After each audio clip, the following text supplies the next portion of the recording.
So what do you think is a big, I guess, advice for businesses and small sliders for like consistency in the business?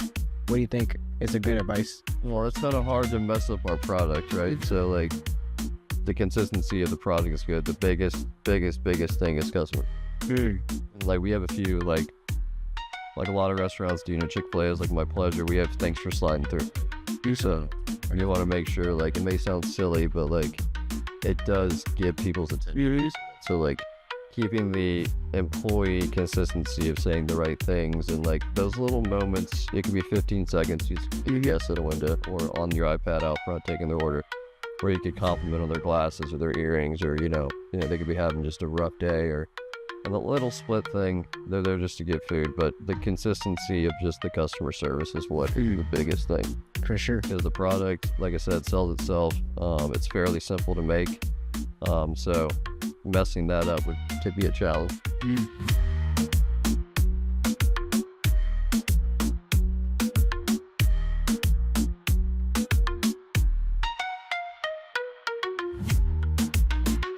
Yo, what's up, YouTube? It's your boy David with Let's Talk Podcast. I hope y'all all doing well. We have a special interview today with a special guest. This guy is a Small Sliders franchisee. AD, I want you to introduce him. I bet, like he was saying, Small Sliders franchisee, we're very excited to get this going. And with us, we got William Poon. Clap it up, guys. Clap it up. Clap it up. Clap it up. That was a good one. William, how you doing, man? I'm doing well, boys. Thank you for having me on. I really appreciate it. For sure. Yeah, for sure. Absolutely. Excited to have you. Man, what's your day? Just got off the interstate from skydiving today. Yeah. Skydiving is fun. We did that. Took a little trip down and need a little adrenaline push. So I just woke up this morning, decided to take the plunge. Sometimes you gotta do it. You gotta do it.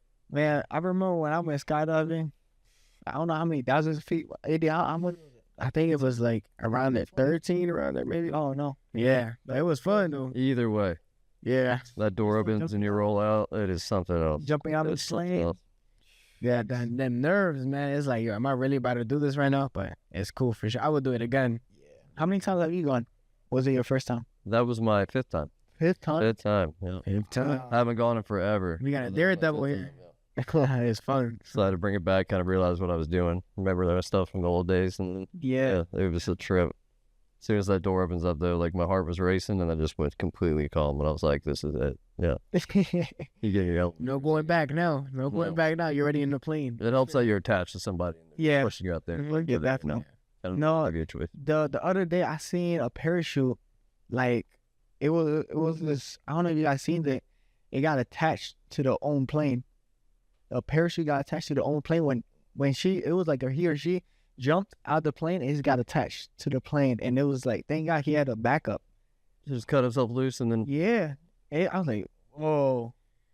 I was like, yo, you make sure that thing good on you. Yeah, there's that video back in the day, the two skydiving planes collide and all of them just fail out, and I'm just like, at least they were able to react. Okay, what I gotta do. Yeah, that person was able to have a second on parachute, but scary.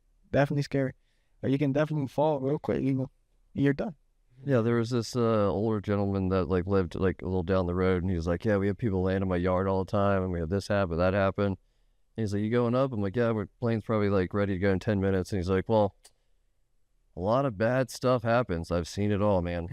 My yard around and stuff." He's like, "But have a great time." And I'm like, okay, thank you. Yeah, thanks, pal. Good chat. He's like, "My wife's going up though." I was like, good for you, man. Good for you. Good pleasure. I mean, you're here, man. I'm happy. Yeah. I made it. Nice. Yo, so tell us a little bit about Small Sliders, man. I know you got a couple. Yeah, man, we got 5 rolling right now. Just finished opening in Tallahassee right there by campus, and then little Sleepy Beach down at Fort Walton Beach. I call it Sleepy Beach Town, but it's absolutely just humming with military activity. And every time you're at that can, for those who don't know, we call the restaurants cans. Oh. So, we got that shipping container, the sea can on top, so it kind of goes with the name. And then we put them in a place that's called a can drop. So, yeah, and can opening and all that kind of stuff. There's all these like fun puns with what we do, but Yeah, so we have 4 that are currently operating right now, and 1 that is being built in St. John's, which is just outside of St. Augustine in Jacksonville. So Yeah. So I know you're not like the founder, but how did it all start? So you know that old saying, it's not about like what you know, it's who you know. Yeah. And so I've been in the hospitality industry for years, working for Marriott. Left Ocala when I was 18, went to school, decided school wasn't for me. Parents thought that was a great idea, so that was a nice little disownment. So I had to figure out what to do with my life from that point. Ended up heading to Minneapolis, Minnesota, of all places, and working from the front desk of the W Hotel downtown to end up being the director of ops for that hotel. So from coming from that, and my old man definitely taught me that work ethic growing up.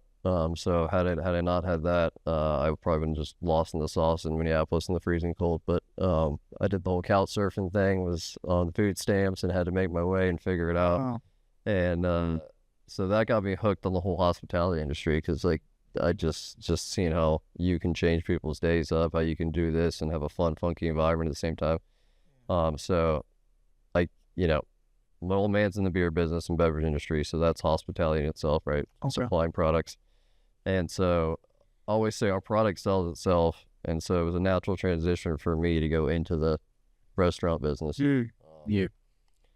I moved back to Ocala 3 years ago and change to get sober, actually.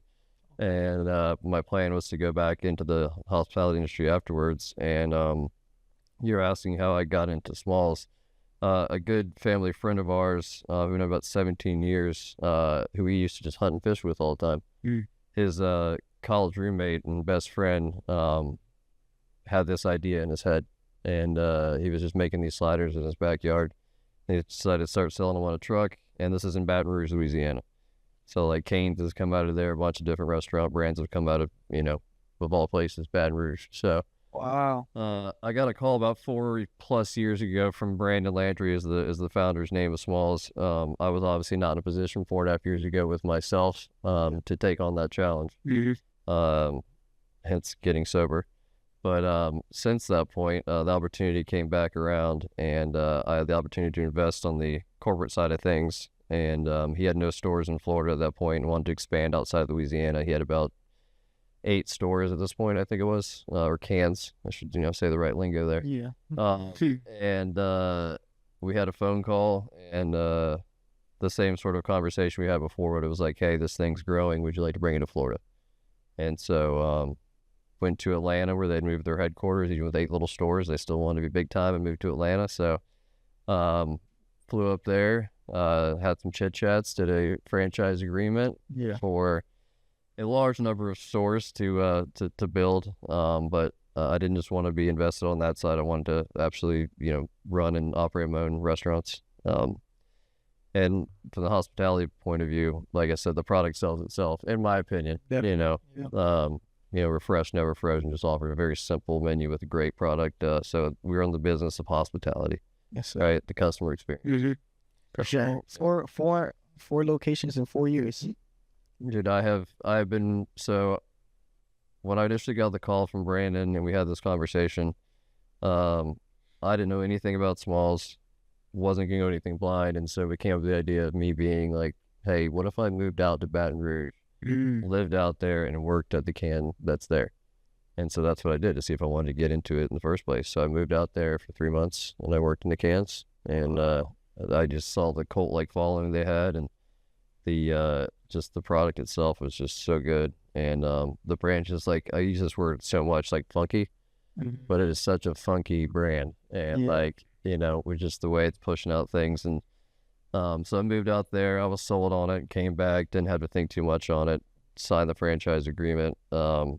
At first stores in Ocala, second one also in Ocala. We were kind of waiting on that area to grow, build and they will come type scenario. And then Tallahassee has been insane. And then Fort Walton Beach, I was extremely surprised about the amount of people that came out for that one. So that's good, man. Yeah, and so for me, technically, I've been a part of Smalls in the talks for 4 years, with Smalls for 3 and change, and then my own stores for only about 15 months. So I have 4 and 15 months. Yeah. It's not just me. We got a great team with me. So for sure. How old are you? I'm 32. 32. Be 33 here in a month. Wow. Happy birthday. Early birthday. Thank you. So 32 years old. Mhm. Like, you're pretty young, honestly.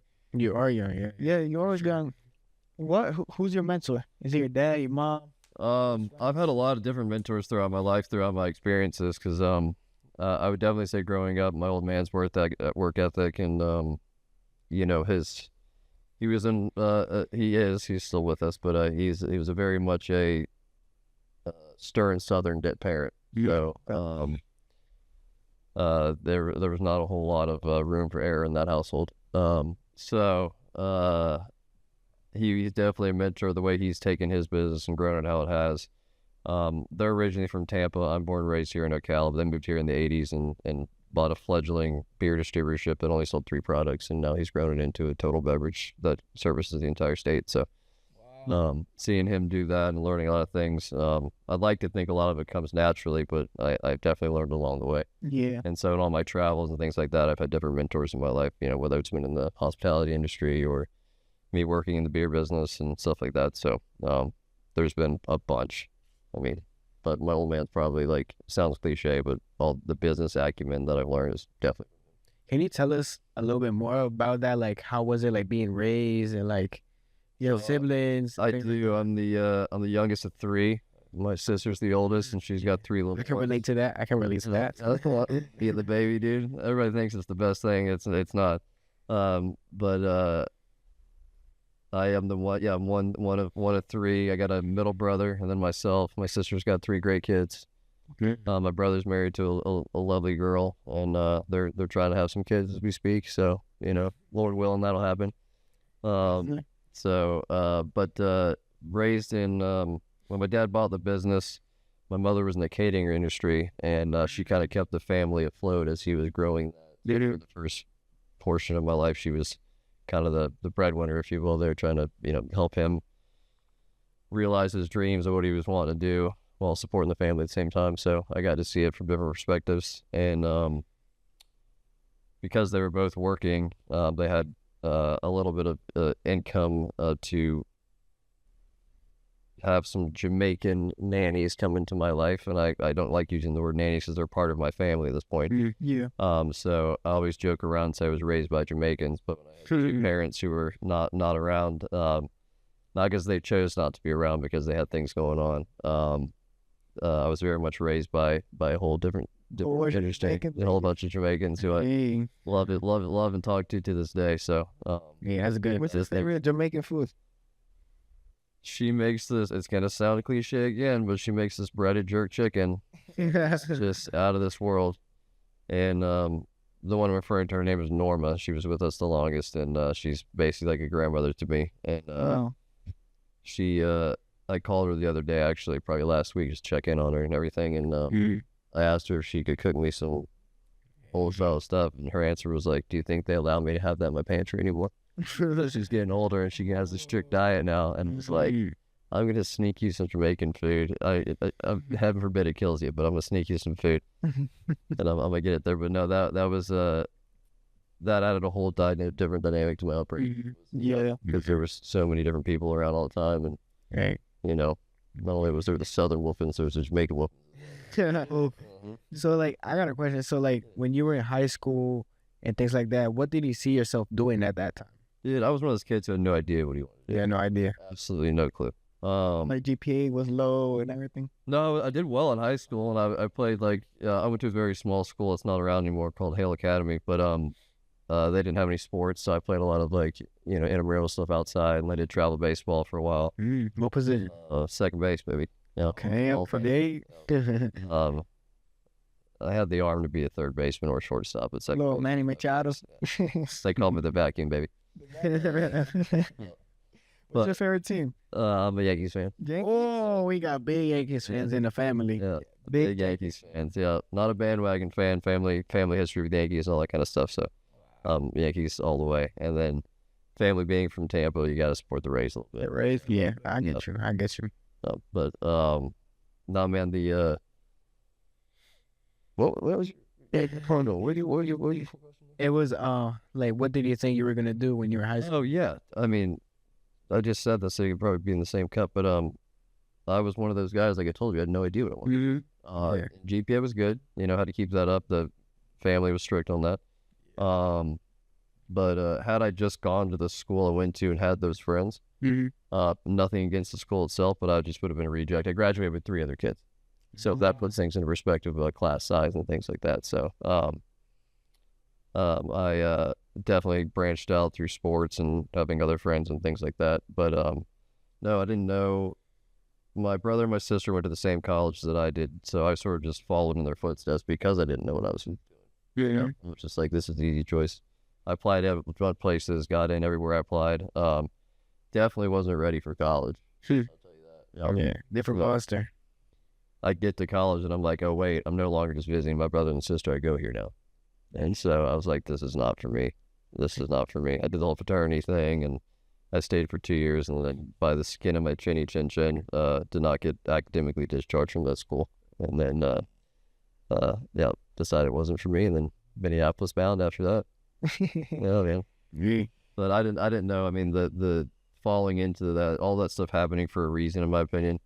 And then being like, screw it, I'll take a job at a hotel. And that just kind of attitude right there, because I needed that at the time, changed the whole trajectory of my life. Hey man, God knows. I had to become a man in Minneapolis, to be honest with you. Absolutely. And so, on your own up there, don't know a single person.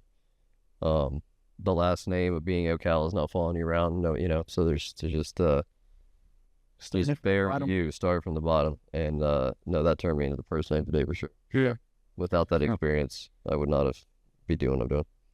No, times, like rough times can change you. Definitely change you. What's something that people just look at, maybe small sliders, but they don't really know like what's going on in the behind the scenes? What's something like difficult about owning a franchisee that people don't see? So the biggest difficulty in my book right now is that brand recognition, right? We're small. Not just the name, but the brand itself is small. So not a lot of people know about you. So it's a pretty arduous task getting the name out there. And so that comes with things of like corporate not having a big marketing budget and things like that. So taking into consideration like your local can marketing is what you would call it, right? So trying to do your own thing to get your brand awareness out there. And so that's been the biggest thing I think people that, like, for me to get to people to know it. I still walk around in Ocala and like there's this bright orange shipping container on Highway 200 and people are like, I've never heard of it. Wow, for real? Mm-hmm. I see it all the time. Seen that. Yeah. It sticks out. Yeah, for sure. It's so unique too. Mm-hmm. It's so unique. Good food too. And the concept, thank you, appreciate that. The concept of like the sit down restaurants usually. Yeah. And so I always get defense when people call us fast food. We're quick service. Yeah. Because we're fresh food. Okay. Once you place your order, then we start making that food for you. That's good. We try to do as quick as possible, but fresh food takes a little time. We're not just grabbing off a warming thing and placing. Yeah, I get you. The moment you say what you want, then it goes in the system, then it goes on the grill. And I seen that there's not that many items in the menu. And it's keeping it simple. It's sort of the Cane's model where they just have like chicken. That's all they do, and it's a 1, 2, 3, and then you can kind of mix it up.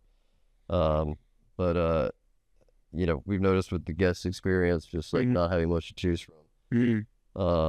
In the future, things will get switched up because if you remain a one-trick pony, that gets old, right? Yeah. If you're just having sliders all the time, it'll get old. So What's your go-to? My go-to menu item? Yeah. A Biggie Smalls with bacon. Yep. Do you like the milkshakes? I love the milkshakes. Yeah, I'm lactose intolerant, and I love our milkshakes. He said, screw I will take like 3 of my lactate pills and just chow a milkshake down. Yeah, I do like the Oreo milkshake. Oh yeah, do the cookies and cream. Yeah, that is a crowd favorite. I've of course all the analytics on my phone of like items being sold, and the cookies and cream just blows everything out of the water. Yeah. Oh yeah.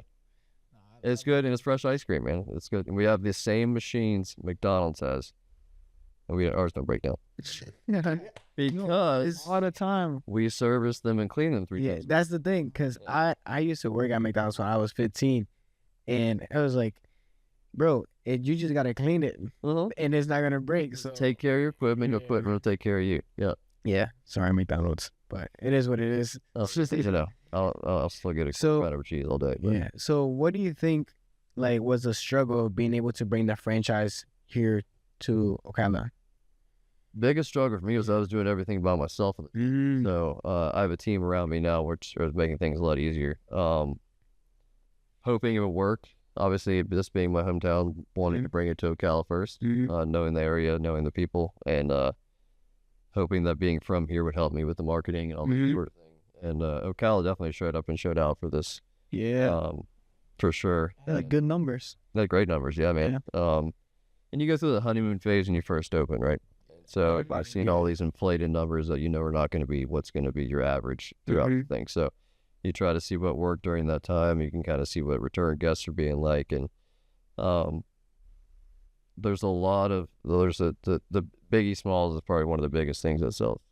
The biggest one. Biggie Smalls, yeah. And then people show up thinking it's going to be the size of a Crystal White Castle burger, and then they realize it's this big. And this big. Yeah. So our most popular menu item is the combo too, because people are full after 2 sliders. Yeah. Yeah. When I went to get it first, when we moved out here, and I saw the place, I was like, yeah, I gotta go. And I was thinking it was gonna be like a little, but they're pretty big. I was like, I got full. Yeah, because it's like White Castle. They're like really small. And we've been pushing the queso dip hard. Oh, the queso. Oh, the queso dip is stupid good. And so people are now dunking their full sliders in it, and just like it's a whole thing. It is a whole thing. Yep. And so the amount, like, I was checking this morning actually some numbers from Thursday night, and there was like just from Fort Walton alone, there's 2,000 something cups of queso that went out the door. Yeah. That's a lot. Yep. Little things say queso is king on them, and I'm like, it's coming to be true. Yeah. So do you want to just like keep expanding, or do you have a certain amount of locations that you want to have? So I have a territory that I have to build in, right? So it's everywhere. It's Orlando, all the way north to Jacksonville, the entire Panhandle, and then southern Georgia, and then parts of southern Alabama. So that's a large swath of land. And what you want to do is put your sort of anchor stores in these 8 markets first, and then fill in the gaps around. So like the goal would be to have anywhere from 35 to 55 cans Wow. at the rate of 4 to 5 built per year. No, yeah. So, This guy, he's busy. He's a really busy man, but I do appreciate that you always hit me up. You always hit me up and you text me like, hey, David, how you doing? yeah, man. Hey, honestly, you're a very genuine guy. Well, when you come across good people, you got to maintain the good people, you know. Hey, amen to that. So, yeah. You know, I was at a work site and I met this guy. And he was just giving us a whole lot of sliders. I brought y'all some party packs. Yeah, party packs. I think like a 50 or 20 or something. Yeah. And I was like, man, this man's nice. And then next thing you know, this guy's the owner. I was like, yo, like I really appreciate the food and it was really good. And man, I was like, yo, this guy is really genuine. Man, all the Mexicans, they're like loving that thing. You need to take care of your people, man. Yeah, definitely. So, Doesn't matter if it's employees or it's people, you know, out of your house. yeah, facts. So, what do you think is a big, like, I guess, advice for businesses and small sliders for like consistency in the business? What do you think is a good advice? Well, it's kind of hard to mess up our product, right? So, like, the consistency of the product is good. The biggest thing is customer service. And, like, we have a few, like a lot of restaurants do, you know, Chick-fil-A is like My Pleasure. We have thanks for sliding through, right? So you want to make sure, like, it may sound silly, but like it does get people's attention. So like keeping the employee consistency of saying the right things, and like those little moments, it could be 15 seconds you spend with a guest at a window or on your iPad out front taking their order, where you could compliment on their glasses or their earrings, or you know they could be having just a rough day, and the little split thing, they're there just to get food, but the consistency of just the customer service is what is the biggest thing. For sure. Because the product, like I said, sells itself. It's fairly simple to make.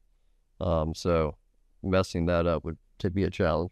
I mean, if you're new on the grills and stuff, I spent, now we have it good. We have these great grills that actually have a clamshell that comes down, hydraulically does things, so everything is cooked perfectly consistent.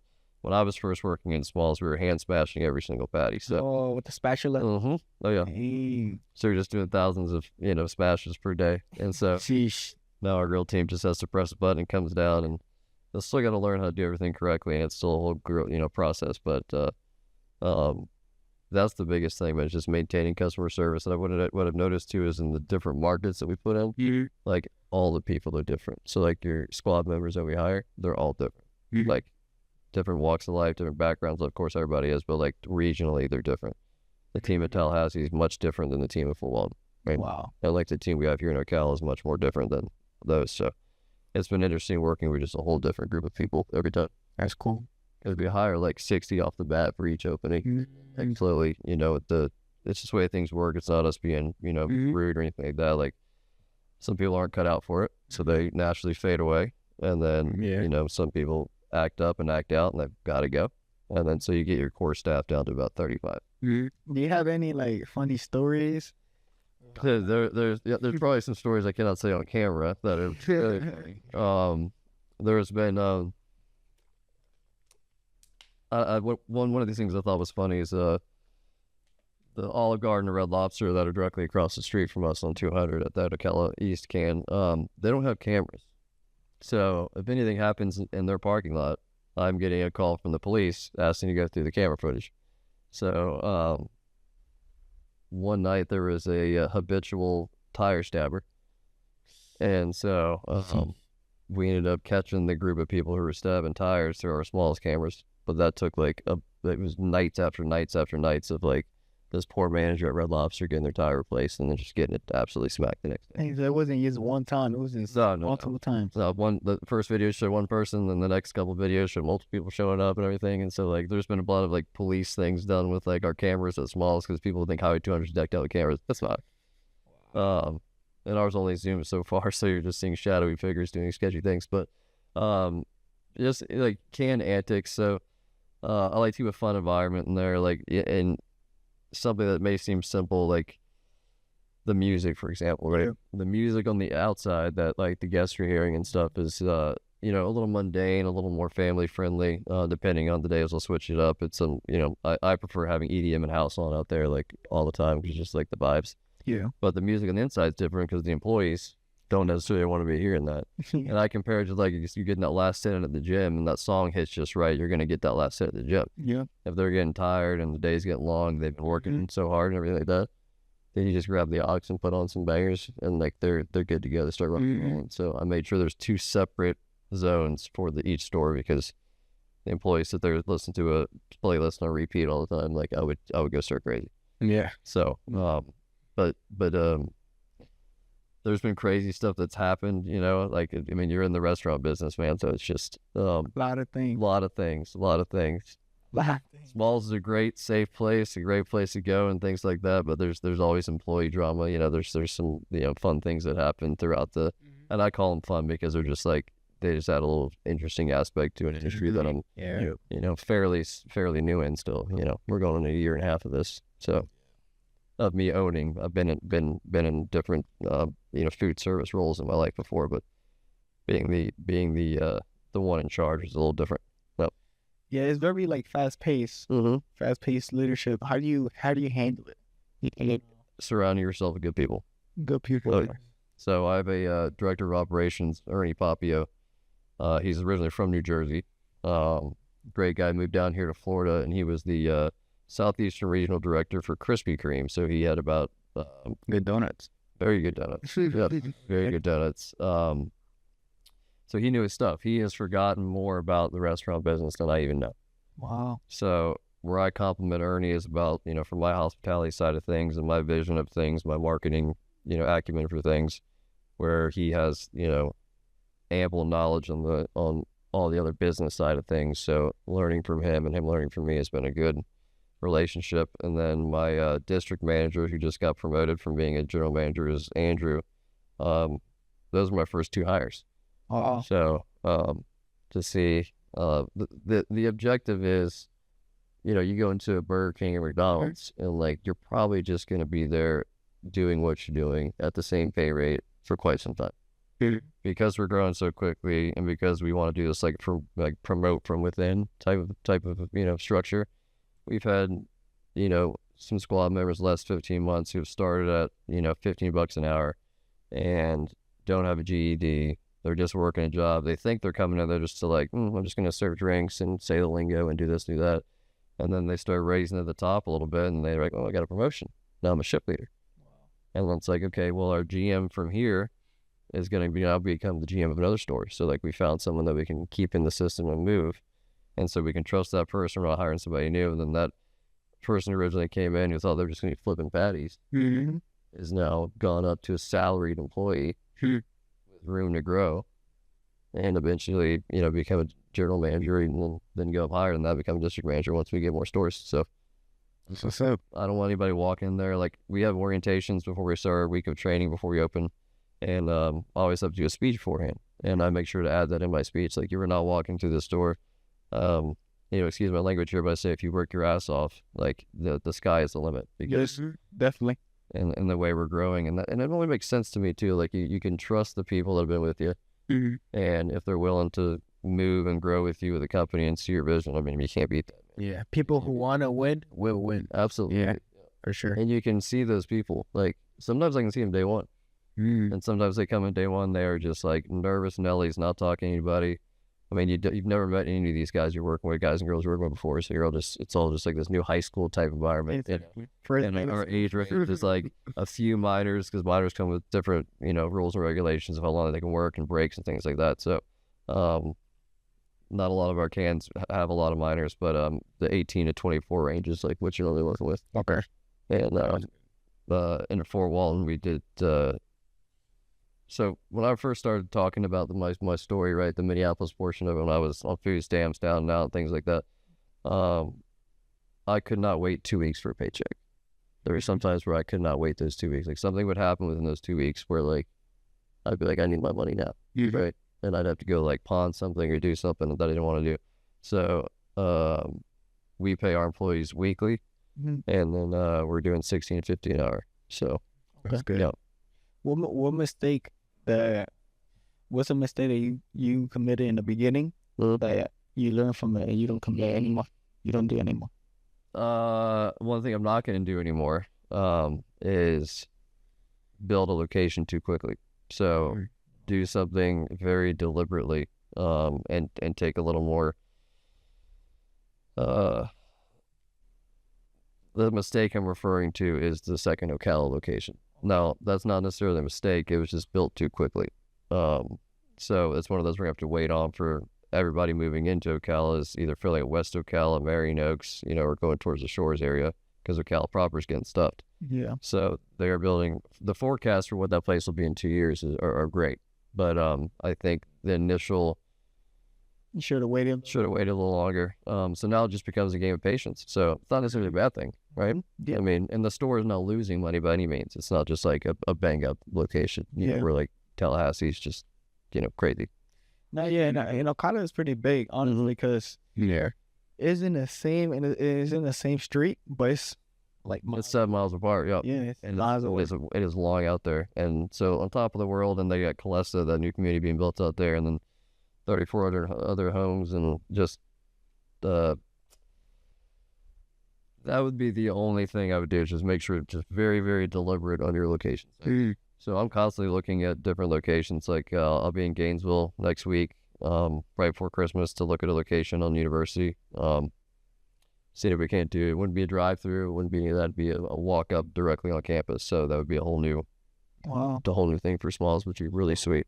Yeah, for sure. And we'd be next door neighbors with Canes. So Yeah, there's one opening. oh yeah, went out there by Twisty Tree. Yeah, Yeah. I can't say I'm not excited. I do love me some Raising Canes. I'm very excited that it's It's the coming. only one in Ocala too. Yeah, only one. Yep. Yeah. Yep. Pretty good. That's the owner. That's a real good guy, real funny guy, nice guy. He's given me some advice in the Smalls arena, so being able to have a conversation with him was pretty good, because he's grown a bit of a chicken empire. Yeah, So, For sure. and he's done it just being fun and sort of my approach of going and working in the franchise before I even got into it. Canes are all corporately owned now. He bought them all back from the franchisees, but to become a franchisee, you had to work in a Canes for a year. Regardless if you're some multimillionaire who wants to have a business, you had to work in the Canes. So you knew how everything worked. And so That's smart. that was one of the big not drawbacks, but one of the big takebacks or takeaways, I should say, from my time in Baton Rouge is that I knew how to run every aspect of that restaurant. So if any of my employees are in there being like, oh, he's probably never done this before, I've done everything. So How long did you work? A couple of months, or you... I was out there for 90 days, and then give or take a few days there, and it was working every single day for that time. I flew back to Ocala a few times to attend some things, but it was intense, and it was a university campus, so it was right there on the LSU's campus, and so it was also one of those that was open very late, and you got to see all sorts of clientele when you're right down the street from LSU. So, and Louisiana's a crazy state, man. It's a great place to visit, and it's got some really cool. And Baton Rouge is very special to my heart for some memories I have there and things like that. So, love that city. And the gentleman I was talking about beforehand, about who you know, not what you know, our good buddy Adam is a part of the franchise group with us, and so he's the one who created that relationship between Brandon and the whole deal. So he basically, without him, I wouldn't know about Smalls. Oh, 100%. Without Adam, he's got a great German last name, Zitrauer, but he is an absolutely Louisiana boy to the bone. So he primarily handles construction and development, and so everything from permitting. What people don't realize too is that these, from the idea of where you want to put a spot, it won't be there for a year, because you got to go through all the design work, all the permitting, the site work, all that kind of stuff. So once that's all approved, it's about 95 days from ground break to opening day. wow, 95 days. Ain't 3 months and like 10 more days. That's good. And 5 more days. That's crazy. Where do you see Small Sliders going in 5 to 10 years? The brand as a whole, I see growing a bunch. I mean, there's a bunch of people who have signed contracts, and ROFRs is what they call them, for territories. And there's Smalls going up in Missouri and Kansas, and there's a couple going in Colorado and Idaho, and there's obviously a bunch in Louisiana. And I'm trying to litter Florida with them strategically, like I was saying. But I see there being hopefully 150 cans on the ground in 5 years. For me, hopefully that number is in the 25 range. Yeah. No, and I see how McDonald's, it looked different back then. Like the structure, like Small Sliders, you can see is already in the future. You can see that the type of way that it's structured. And it's cool as it's very much a startup still. Yeah. So like the property I'm talking about in Gainesville, they never had a walk up, right? Yeah. So it'll be just a Smalls that's able for students to walk up to, no car traffic, no anything like that. So we got to figure out how that seating works, how that works to keep the same vibe as Smalls, but in that kind of setting. So, growing and adapting and changing and all those kind of things. Because if you want to spread the brand, they can't always have just the, brick and mortar places. They're not brick and mortar, they're cans, but those locations with the drive-throughs and things like that. So we got to mix it up a little bit. Yeah. And I'm excited to hopefully be the first franchisee to do that. Definitely. My guy, so how do you stay motivated during tough times? Sometimes the work just keeps you going. If you meet tough times during, work things, just hoping it works out. I mean, and there's not a lot of hope behind it. It's a lot of faith behind it. I know that God has a plan for me, right? If I wake up and do the next right thing, keep my head down, work hard, we don't know what that plan is. Sometimes I wish I did, and sometimes I question it, right? But that's what keeps me going, knowing that I'm doing this for a reason. This needs to work. There's been a lot of work put into it, so I really hope it does come to fruition the way I see it. But the hard times, dude, I mean, I kind of, not to sound cliche, but I do turn to my higher power, and then I have my contacts in AA, and I have my contacts at church. I kind of turn to that to keep me focused and maintain and grounded. That's good. If I'm tripping out in the moment too, I'll just recite "God's got me" in my head a bunch of times. Amen to that. Yeah. Last podcast we were talking about that. It's very important to always have that one person that you can talk to and have that communication that you trust, and that can give you that advice, that feedback that's gonna make you grow. Oh, absolutely, man. Don't surround yourself with yes men either. Yeah, for sure. Yeah, if you just got your homie just checkbox and everything you're saying, that's not who you want to be like, hanging out with. Heck. You want somebody calling you on this, wanting you to do better. You know, maybe you'll learn something from them. They learn something from you. You know, For sure. if I'm messing up, I don't want some friend being like, "Yeah, bro, you're doing fine." I wanted to call me out on my stuff and want me to do better. Yeah, jerk me up and tell me, "Hey, pal, get it together." Do you have like a morning routine or like a night routine? I would love to have a routine right now. The objective is to get back to a routine. I just spent 47 days on the road with the Tallahassee and Fort Walton openings. They were that shows you the permitting stuff. Tallahassee was supposed to be open in July. It didn't work out that way, you know, with Leon County and permitting. So those two openings were not supposed to be that close to each other, but they were. So not only myself but my team included, all those guys, we spent a lot of time away from our families, from the houses, and so that was a long time, a long stretch. But I'm happy to get home now, Right before Christmas. right before Christmas, and it's not some New Year's resolution thing. I was waiting until we had the time. Is getting back to a routine. Yeah.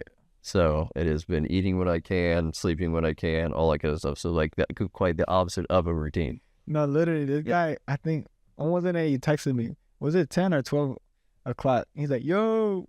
I think I was probably like, it could have been 1:30 in the morning for all I know. Yeah. I was sending emails at 4 something last night, you know, like just, it just, you know, I'm trying to get out of that mode too and getting to bed at better times and waking up and doing all that. Cause like, but the body wakes up when it wakes up like early as heck in the morning, right? How many When times? I go to bed is how long I sleep. How many hours do you sleep in a day?